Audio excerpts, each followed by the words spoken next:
Telangana BRS పార్టీకి ఇటు ఏదైతే నోటీసుల పరంపర కొనసాగుతుందని చెప్పుకోవాలి. ఏదైతే మొన్న ఇటు కేసీఆర్కు అధినేత కేసీఆర్కు నోటీసులు, దాని తర్వాత మాజీ మంత్రి హరీష్ రావుకు నోటీసు ఇచ్చిన నేపథ్యంలో ఈరోజు మళ్ళీ ఏదైతే ఫార్ములా ఈ కేసుకు సంబంధించినటువంటి నోటీసుల విచారణ ఎదుర్కొనేందుకు ఆ కేటీఆర్ ఏసీబీ కార్యాలయానికి వెళ్ళారు. ఇక్కడ ఏదైతే తెలంగాణ రాష్ట్ర వ్యాప్తంగా ఉన్నటువంటి బీఆర్ఎస్ నేతలంతా కూడా బీఆర్ఎస్ భవన్కు చేరుకున్నటువంటి పరిస్థితి. వారిని వేములవాడకు సంబంధించినటువంటి కౌన్సిలర్ మనతో పాటు ఉన్నారు. ఆయన అడిగి తెలుసుకుందాం అసలు ఈ నోటీసులు ఇవ్వడాన్ని, ఈ నోటీసులు అంటే ఇవ్వడాన్ని ఎట్లా చూస్తారు అన్న విషయాన్ని మనం అడిగి తెలుసుకుందాం. అన్న చెప్పండి, బీఆర్ఎస్కు సంబంధించి ఇటు పార్టీ అధినేత కేసీఆర్కి నోటీసులు ఇచ్చారు, దాని తర్వాత హరీష్ రావుకి నోటీసులు ఇచ్చారు, ఇప్పుడు ఫార్ములా ఈ కేసులో కేటీఆర్కి కూడా నోటీసులు ఇచ్చారు. ఎట్లా చూస్తారు దీన్ని? జై తెలంగాణ. తెలంగాణ రాష్ట్రం ప్రపంచ నలుమూలల చూస్తున్న రాష్ట్రం తెలంగాణ. ఇతర దేశాల నుంచి వచ్చి ఇక్కడ జాబ్ చేసే పరిస్థితిని తెచ్చిన కేటీఆర్ గారికి ఈ రేస్ కార్ రేసింగ్ నోటీసులు ఇవ్వడం దురదృష్టం, ఒక అన్యాయం. ఎందుకు అని అంటే మన హైదరాబాదుని ప్రపంచ పటంలో నిలబెట్టడానికి ఈ రేస్ పెట్టడానికి ఆయన తలుచుకున్నాడు. త్వరలో బిల్స్ అవి లేట్ అవుతాయని ఆ గవర్నమెంట్ ప్రభుత్వంచే పని చేయించి ఈ రేస్ సక్సెస్ చేసినాడు. అందుకని ఆ ఓర్వలేక ఏమి దొరకలేక ఎవరో చెప్పిన మాటలు నమ్మి గౌరవనీయులు తెలంగాణ ప్రభుత్వం, కాంగ్రెస్ ప్రభుత్వం గౌరవ కేటీఆర్ గారి మీద కేసు పెట్టడం రాద్ధాంతం. కేటీఆర్ గారి టాలెంట్ని, ప్రతిభను ప్రలోభపెట్టే విధంగా చేస్తున్నారు. ఆయనను ఎవరు రాజు, ఎక్కడున్నా రాజే. ఆయన రాజు పుత్రుడు. కేసీఆర్ తెలంగాణ తెచ్చిన కేసీఆర్ గారి కుమారుడు. ఎలాంటి తప్పు చేయలేడు. మన ప్రపంచ పటంలో తెలంగాణను పెట్టిండు. ఇలా గచ్చిబౌలి, ఐటీసీ, కోకాపేట పోతే చూస్తే తెలుస్తుంది 10 ఏళ్లలో ఏం జరిగింది. అప్పుడు ఎట్లుండే తెలంగాణ, ఇప్పుడు ఎట్లయింది తెలంగాణ. ఈ ఫార్ములా కార్ రేసింగ్ అనేది, నోటీసులు అనేది రాద్ధాంతం. అట్టిగా స్థానిక ఎలక్షన్లోపు కేటీఆర్ని అరెస్ట్ చేయాలని ఒక నినాదంతో చేస్తున్న ఓన్లీ అదంతా కేటీఆర్ని ఏం చేయలేరు. తస్మత్ జాగ్రత్త. కేటీఆర్ వెనుక మేమందరం బలమున్నాము. అట్టి నోటీసులు ఇచ్చి వాళ్ళని పిలిపించి చేయాలని ఒక రాదంతం చేస్తున్నారు. కానీ హరీష్ రావు మీద, కేటీఆర్ మీద, కేసీఆర్ మీద వాళ్ళు వైట్ అండ్ వైట్ దేశానిలో ఒక తెలంగాణ రోల్ మోడల్గా చేయాలని ఒక తాపత్రయంతో తెలంగాణను ముందంజలో ఉంచిర్రు. తెలంగాణకు తెచ్చిన అప్పులు నెక్స్ట్ మా తరానికి పెట్టుబడి, అది చేసిన ప్రతి పని ముందంజలో ఉంచింది. ఇలా ప్రపంచం ఎక్కడో అమెరికాలో ఉంటే గొప్ప అనే కాదు, మా కొడుకు హైదరాబాద్లో ఉంటే గొప్ప. ఉద్యోగం, సాఫ్ట్వేర్ ఉద్యోగాలు 1,00,000 ఉద్యోగాలు వచ్చే విధంగా ప్రభుత్వ ఉద్యోగాలు 1,00,000 ఉద్యోగాలు ఇవ్వలేదు. ఒక ఓన్లీ ప్రభుత్వ ఉద్యోగాలు, సాఫ్ట్వేర్ ఉద్యోగాలు చేసే విధంగా ఇలా ఐటీ రంగాన్ని కానీ, ఫార్ములా రంగాన్ని కానీ, రైతాంగాన్ని కానీ, కాళేశ్వరం ప్రాజెక్టు కానీ భౌతిక రంగమైన తెలంగాణ రూపుదిద్దిన కేటీఆర్ ఈ ఫార్ములా రేస్ కేసు కానీ, ఏ కేసు పెట్టినా కానీ ఎదుర్కోవడానికి మేము సిద్ధంగా ఉన్నాము. చట్టాన్ని గౌరవిస్తాము. ఏ చట్టమైనా మాకు తప్పు చేయమని చెప్పి చట్టాన్ని గౌరవించుకుంటూ కేటీఆర్ గారి అనుసంధానంలో కేటీఆర్ గారికి కొంచెం చెప్తాం. జై తెలంగాణ. కేటీఆర్ గారి నాయకత్వం వర్ధిల్లాలి. అంటే ఇప్పుడు స్థానిక సంస్థల ఎలక్షన్లకు కూడా ఈ నెలాఖరులో నిర్వహించబోతుంది ప్రభుత్వం. ఇదే నేపథ్యంలో ఇక్కడ ఏదైతే కేసీఆర్కు కానీ, ఇప్పుడు కేటీఆర్కు, హరీష్ రావుకు నోటీసులు ఇవ్వడం, అంటే మీ పార్టీలో ఉన్నటువంటి ప్రధాన నేతలందరికీ కూడా నోటీసులు ఇచ్చారు. దీని ప్రభావం ఎట్లా ఉండబోతుంది ఇప్పుడు ఎలక్షన్లో? ఎలాంటి నోటీసులు ఇచ్చినా ఏమి ఇచ్చినా ప్రజలకు న్యాయం తెలుసు. ఒకప్పటి కాలం కాదు, అమాయక కాలం కాదు, అనాయక కాలం కాదు. సాఫ్ట్వేర్ రంగం డెవలప్ అయింది.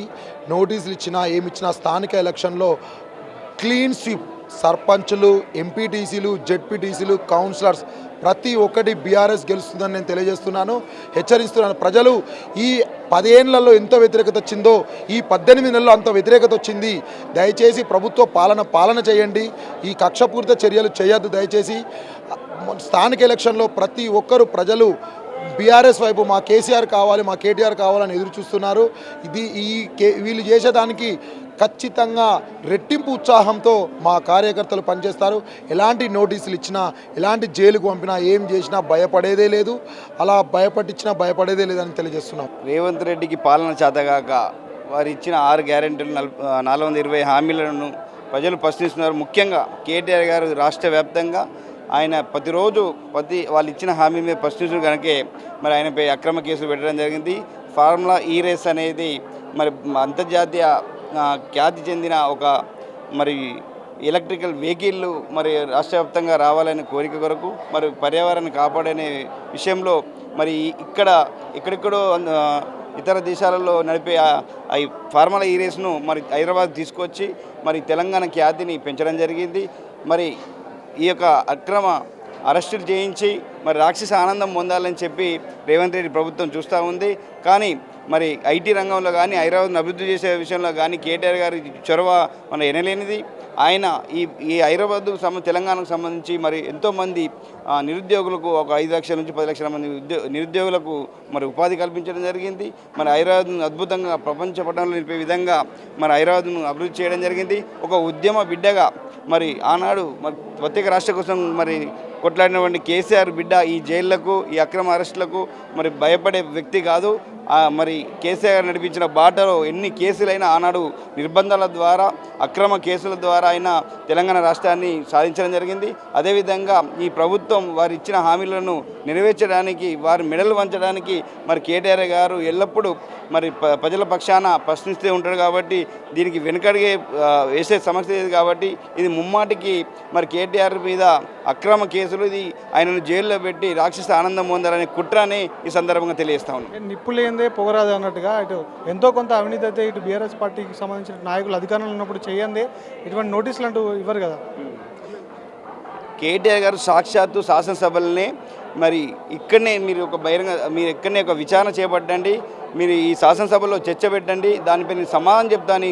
మరి మీరు ఏదైతే దీనిపై తప్పు నిరూపిస్తే నేను జైలుకి వెళ్ళడానికి సిద్ధమని చెప్పి ఆనాడు చెప్పడం జరిగింది. కానీ ప్రభుత్వం ఆ శాసనసభలో స్పందించలేదు. కానీ గతంలో ఏసీబీ విచారణకు హాజరు కావడం జరిగింది. మరి ఈరోజు కూడా మరి ఏసీబీ విచారణకు ఎన్నిసార్లు అయినా నేను హాజరవుతాను, నేను తప్పు చేయలేదు, మరి అది అకౌంట్లో 44 కోట్లు నేను ట్రాన్స్ఫర్ చేసింది వాస్తవమే, ఉన్నది కూడా వాస్తవమే, అక్కడ జమ అయింది కూడా వాస్తవమే, ఇక్కడ లావాదేవీల విషయంలో మరి ఖర్చు జరగలేదని చెప్పి కేటీఆర్ కుండా బద్దలు కొట్టడం జరిగింది. అయినా కూడా మరి ఏసీబీ ఈ రాష్ట్ర ప్రభుత్వం చెప్పు చేతుల్లో ఉంటుంది. కాబట్టి మరి ఆ కేటీఆర్పై మరి ఎలాంటి ఆధారం లేకుండా మరి విచారణ పిలిచి ఏదో రాక్షస ఆనందం పొందాలని ఈ రేవంత్ రెడ్డి ప్రభుత్వం చూస్తూ ఉంది. దీనికి కేటీఆర్ అనే వ్యక్తి భయపడే వ్యక్తి కాదు.